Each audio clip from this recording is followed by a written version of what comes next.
Hey, Dean Sweetman here. Welcome to Tidely TV. Got Frank Barry, Chris Brown, Mark Clark from Village Church in Canada. We're at Sticky Teams. I can't even participate. This is going to be quite possibly the most craziest show we've ever done because this man is as deep as you can ever go. I don't even have a mic. You have a mic. You have a mic. No, your voice is so loud. You don't need a mic. Hello, guys. I'd like to talk to you. Testing. 1, 2. Chris, you don't have to do that. We actually don't know what this show's about. We have no clue. It's a show about nothing. It's chaos. It's gonna be some. We're gonna get back to generosity and giving and blessing somehow. We're gonna get there. You want to use my mic? Yeah, This is my friend, Mark Clark. When he found out I was coming to do this, he just butted in. That's a true story. Oh my I'm gosh. gonna start Okay, blushing. just serious. Here we go. Let's focus. Get Okay, serious. Frank. Hey mate. It's good to be here. It's good to be here. We're grateful for all the folks on Facebook joining us today. Thanks, guys, for joining us. This is Hey, awesome. Of course. Good Wish I times. knew the 5 of your names. I'd say it personally. 5,000. It's only beautiful 3. Wednesday It's morning. our parents that are on right now. Yeah.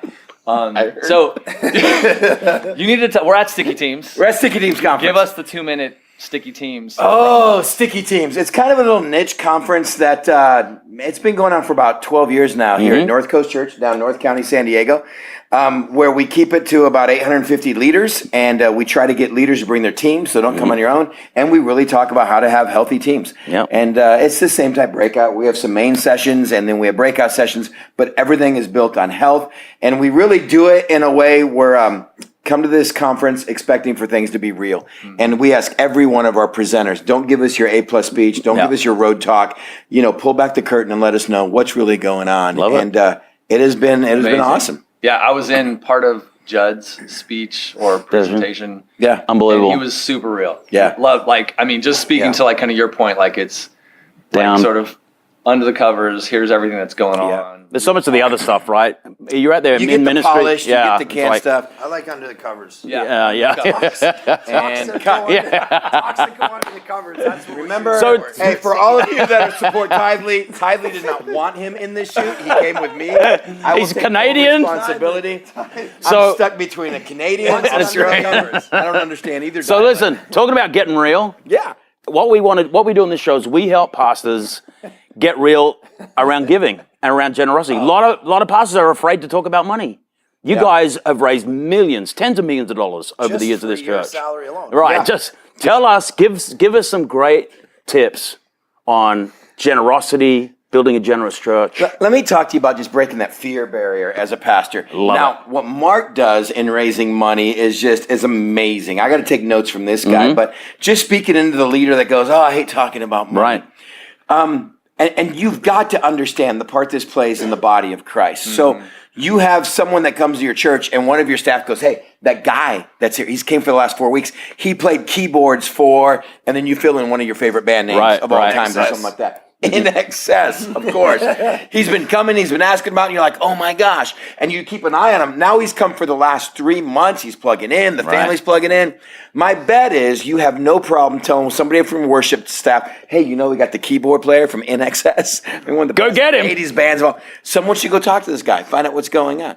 You have someone that comes in and they have incredible gifts of teaching or of leadership or something like that. My bet is you're going to find out how to use So them. good. Why, when it comes to finances, we're the ones, by the way, Right. that put up this, I can't approach or I can't talk about it. And if there are some really high, generous givers in your church, they are used to being approached by Right. every other charitable organization. Everybody approaches all of us. Yep. Everybody's selling to us all the time. Yep. And as ministers, we get so shy about going bold in probably one of the most key areas that sets people free. And that's getting people to be generous, right? What about you, Mark?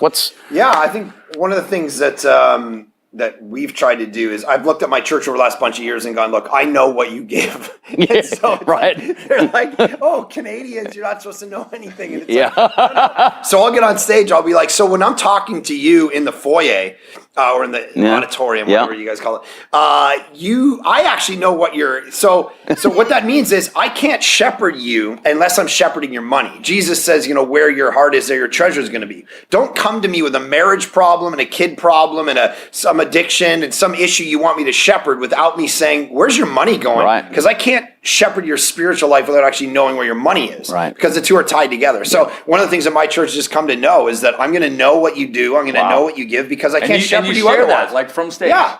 Wow. That's in your face, man. To that's in people, your face. In Canada, you're That's really next not level. I was going to say the Canadians are chill, Not just- eh? All right. but I don't think Canadians that's are just private. Canada. Yeah. I think you would talk to, I don't know, Yeah. 9 pastors out of 10, and they wouldn't say stuff When like we that. talk to pastors, we get that pushback all the time. Well, my church or my board doesn't want me to know that, and I'm, why? Why? Well, for fear maybe I'll treat someone differently. Right. So you can talk about someone's addiction, you can talk about their sexuality, but you can't talk about their money. Right. If you have a pastor and you can't trust him to handle someone Right, he probably once he should knows have their a different finances, job. he shouldn't be your pastor. that's good. And I don't know how we got into this stigma because it is. And the other thing, I play the trump card when the guy goes, well, Pastor, if we're going to have more messages like that, I'll just take my wife and I'll just take my family and my tithing and we'll leave. To which I immediately go up and go, oh, Guess hey, what? I got your email. I'm trying to respond to you. First of all, here's what I said. I think you must have misunderstood.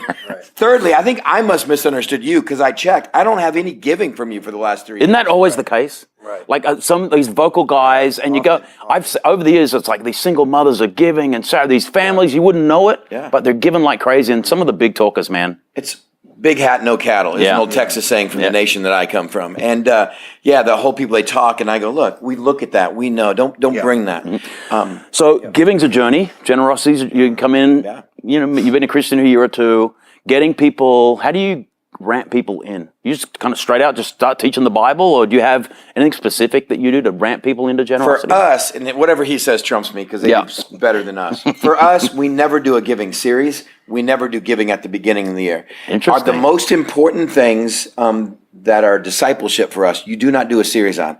Because once you do a series, you're done with it. You Like can't just bring it up start and again. end. So, Instead of it being So you want it all It's the like, time. oh, well, we do a giving series in January. I go, no, this isn't a series. This is a lifestyle. I love So the it. things that are most important to us, we never do a series on. They are dripped into obedience. Every message is going to come down to. So we hit this passage today. What's that look like when it comes to your spouse, your workplace, and your wallet? How's this look? It's just a part of obedience. Unbelievable. We do a 6-week series on it. At the beginning of the year. Get everybody on track in January. He puts everyone's name up on the PowerPoint, how much they gave. And he goes, look, I know it, you know it. We only have 14 people in our church. That number's dwindling. No, we've never done a series on it. I agree. You just have to drip it in as you go, and it's part of discipleship. And I think one of the things we try to do is once you have the whole principle of the gospel, that Jesus, this is what Paul argues, 2 Corinthians 8, is Jesus was rich. He gave up everything and became poor so that you might be spiritually rich. Ergo, and that's what Paul that's what he says when he's trying to get people to be generous. He doesn't say, be generous. He goes, Jesus had everything and he gave it all up and became poor for you, so you better do the same for There's a role model. Yeah. And so what we've seen is that kind of generosity just explode. I've had guys sit across the table from me and go, hey, I'm going to give $500,000 for the golf tournament. Or I actually asked the guy. You did this golf tournament. I did this golf tournament. No. I heard, I've done golf tournaments that raise like 10 grand. Yeah. You're doing a golf tournament that raises $1 million. How do you do that? So we did it last year. But in a day. in one day. At the golf. So last year we did it for to build a hospital in Iraq for women and kids displaced by ISIS. This year we're doing a thing for Uganda. So Wow. It's a skins game between two very Two guys. Yeah. It's Phil and Tiger. Yeah, right? So and I was sitting across from a guy, and it just started going. I was just like, look, here's what the vision is, and here's what we want to try to do. Could you give half of it? And he goes, you want me to give 500 right now? I'm like, before we even get started. He goes, deal. Done. Right there at the lunch table. Wow, So that is so that kind cool. of generosity has been very cool, and we've just seen that. And so we're doing a $10 million building project right now. We got the church to give $10 million in 6 months, and that was everybody. We kind of put up the pyramid. We said, some of you are going to give $1 million bucks, some of you are going to give 1,500. Yep. We all need to be part of it. We don't want this to be 6 people in a back room to buy a piece of land. Yep. The whole church participated, gave to it, Yep. and now we're in a $25 million building project. And same thing, we're not going to have 3 people do it.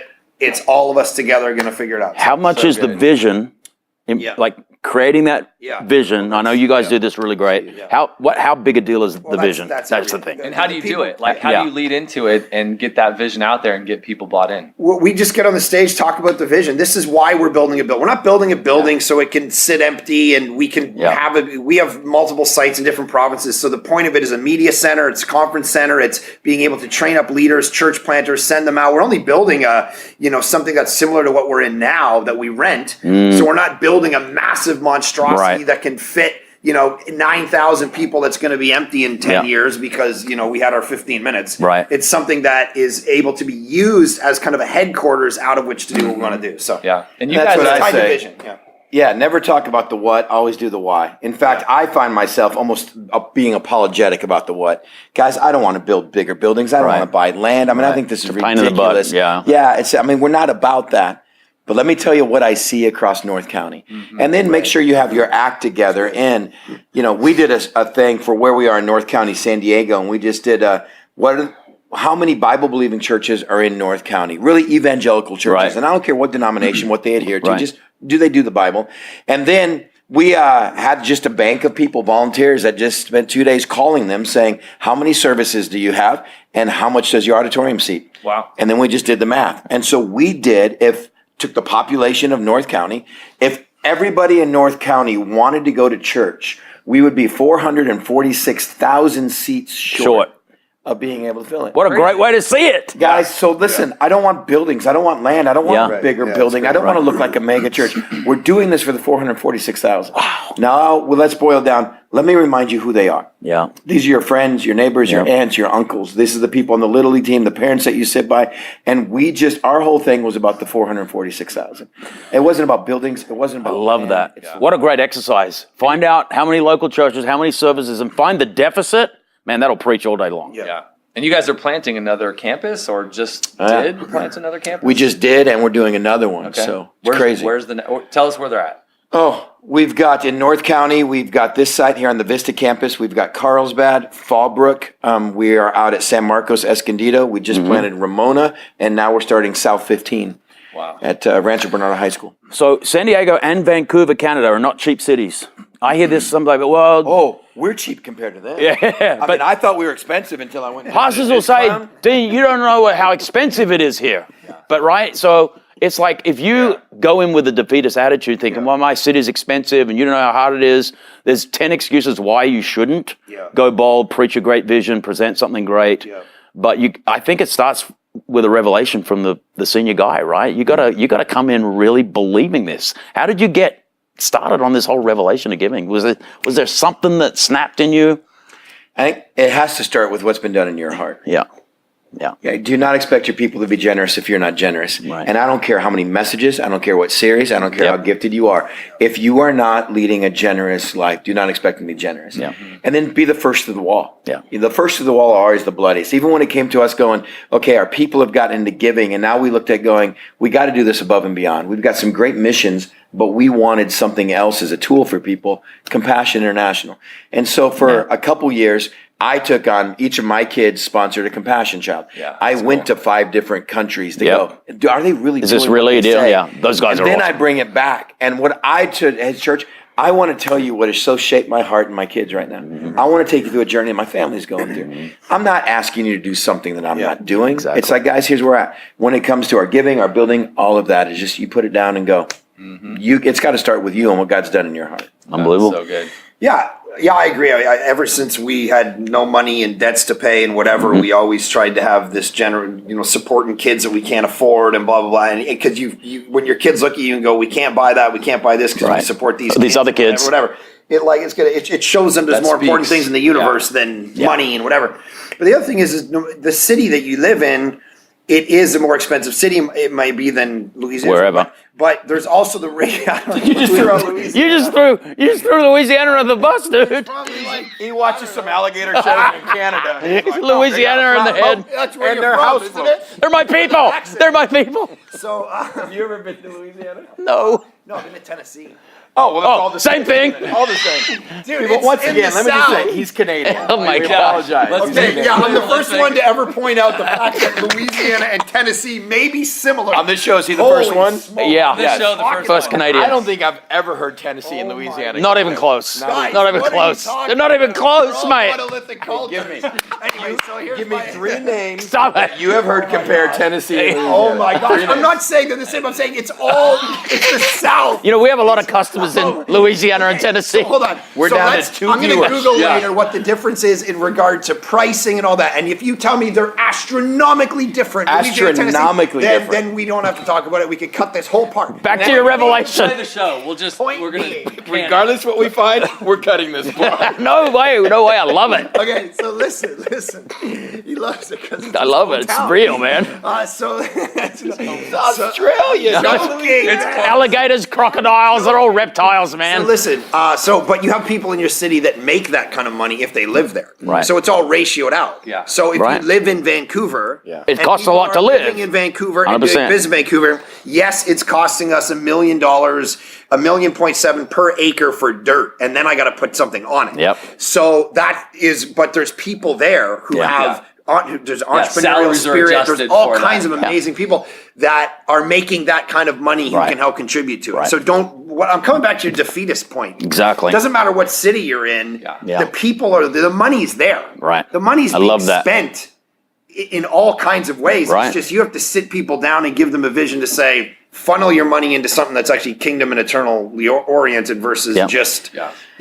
And that's the big point. I think, especially when you're dealing with people that have some means and can be high capacity givers, they're always looking for that ROI on stuff. Yep, And what am I you bet. investing? What I'm doing? And you've Always. got to get them to have an eternal portfolio. And I always talk to them about, Wow. look, if you're a Christian and you know this, you're shrewd financially with your money. You're looking at where we're going to be at 55, where I'm going to be at 65, where I'm going to be at 85. Right. I said, you would be, ridiculously ignorant if you did not have a 200-year and a 500-year portfolio if you're a Christian. Phenomenal. And so I always talk to Going guys beyond, all the that's time. gonna be that's on. crazy. Financial planners and talk to people with means. Like, you have a financial planner. They've never come to you and said, I think you guys are done. I think you guys are set. And you're Right, like, right. What There's do you always- mean? I don't think you need anything else. What? Yeah, I've looked up to next Thursday. I think you guys are going to make it. And it's like, Yeah. what's happening next Thursday? Right. Well, I'm just saying that's what I planned you out to. Right. Right. You'd fire that person immediately. Yeah. You're going to death, and yet as a Christian, you know you will never Beyond- die. So why right. are you planning to death? So good. Eternal So perspective. we on your challenge people to go, where is your financial acumen put to a 200-year plan and a 500-year plan? And Yeah. where's their ROI on that? And So much gold. money. Next level. We should That- wrap it. But yeah. I want to hit on simplicity. That's one of the things, Chris, I know you're big on. Making Because things you're a simple man. complexity. So we're gonna go simple here, complex here. By the way, if you don't know Mark Clark, he wrote a book called Problem of God, which is absolutely one of the best modern apologetics books. Are you changing the subject? About the history of the South. Tennessee and Great Louisiana. Louisiana. All that stuff. And how they're basically one. Same. And he's got it, much like North Coast with our different campuses, he's got multiple campuses up south of Vancouver in a place where church doesn't work, God doesn't work. Yep. There's no such thing as evangelical. They're heathens up there, missions. man. And it is happening. Yeah. And Yeah. so if you haven't heard of Village Church and Mark Clark and the problem with God, VillageChurch.com. it is amazing. This what's is happening. villagechurch.com. This is Yep. VillageChurch.com. Yep. It Love starts it. with this is. That's pretty cool. I like that. Not the Village Church. No, it's No, this is is. Village Church. I like Get it. So 1 point on simplicity, keeping it simple. Yeah. Talk to our pastors and leaders, keeping generosity simple. What would you say? Close it out. Yeah. Don't overthink it. Don't over spiritualize it. Treat it like you would do any other spiritual gift. Talk to people openly about it. If people sense you have an issue with it, they are going to have an issue with it. Very good. And I would just keep it simple. If it's a gift of volunteering, it's a gift of help, a gift of mercy, a gift of meeting the needs of others, a gift of leadership. We treat all the gifts the same except for meeting the needs of others. We pull that out as if it wasn't supposed to be in a list of spiritual gifts. And that's shame on us for doing that. Keep it simple. If you're going to reach someone's heart, you better be talking about their finances. Yeah. Unbelievable. Mate, Not final make that thoughts? complex. Yeah. Or simpler? Or simpler. Well, I think the key thing is, so you have people who are gifted. That's what he's referring to. Literally, people who are gifted in the Bible spiritually with making money. You have to use those people for the good of the kingdom. But then, on the other hand, this is something that every single person has to participate in, whether they're actually called to be the gifted people or just the regular Joe in the church. They need to follow Jesus with their money, period. Because you show me what you worship not by the songs you sing, not by the podcasts you listen to, by how you spend your money. Show me your credit card receipt. I'll tell you what you value, what you prioritize. So true. In your life, period. Yep, everything. You can riff all day and talk is cheap, as my wife. Yeah. All wives say that. I can Honey, talk people into things. Show me what you spend your money on. Yeah. That's what you actually Phenomenal. like. Yeah. That's what you like. So if you like kingdom, if you like church, missionaries, if you like the work of Jesus on the planet, then you have to parse out a big piece of your resources to actually fund that, because there's no free lunch. I tell people, I'm like, what are you doing here? If you've come to our church for more than 7 weeks, and I'm not talking about if you're not a Christian. No problem. Yeah. You're a Christian and you're not giving. What do you think? This is free? You're taking up a seat. It costs money. Put the lights on. This microphone I'm wearing costs money. Do not be a non-contributing zero. Jesus called you here, that be here or leave, because you're just taking up space. You're actually weighing us down. You're making it harder for us to reach people, because you are here costing us something and not paying for it.